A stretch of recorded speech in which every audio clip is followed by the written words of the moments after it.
কি করে করব বসবাস? সকাল থেকেই আমার হৃদয় জুড়ে প্রখর তৃষ্ণা, বুক পুড়ে যাচ্ছে অনবরত।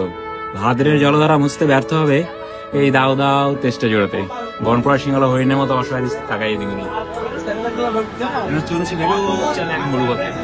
নেকড়ের মতো খেকে ওঠে রোদ আমাকে ভাবছে কাবাব রূপে। দু চোখে ক্ষুধার্ত পশুর জটর জ্বালা, পথে পড়ে তার ঘোড়ার কঙ্কাল, দুঃখ গাছের ডালে ঝুলন্ত বিজয় সাপ, বাড়িতে লুণ্ঠিত পুরো রক্ত চিহ্নময় পোশাক, আর অতিকায় মরু কাকড়া আমাকে ভয় দেখাচ্ছে। হোঁচট খেয়ে বারবার বাড়িতে মুখ তুলতে বলি। আমার চোখের তৃষ্ণা আর বুকের তৃষ্ণা একদিকে আর্তনাদ করে মরা নদীর মতো।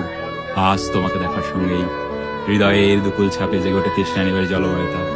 আমাদের দুজনে দুটি হাত পরস্পর চুম্বন ধারে ভাসতে দেখেছে। আমার মুখে আনন্দ সে ঝাপটা দেখতে মুগ্ধ হলে। কয়েক মিনিট পরেই আমার মুখে বিষণ্ণতার উকিঝুঁকি দেখে তোমাকে তোমাকে স্পর্শ করে মন খারাপের নীলাভ আঙ্গুল। তুমি আমার বিষণ্ণতার উৎস জানতে চাইলে আমি আমার অসুস্থতার কপট উচ্চারণ করি। অথচ তোমার কদিন এখানে দেখতে পাবো না ভেবেই আমার হৃদয় তুলে লুটে গেছে আহত দৈলের মতো।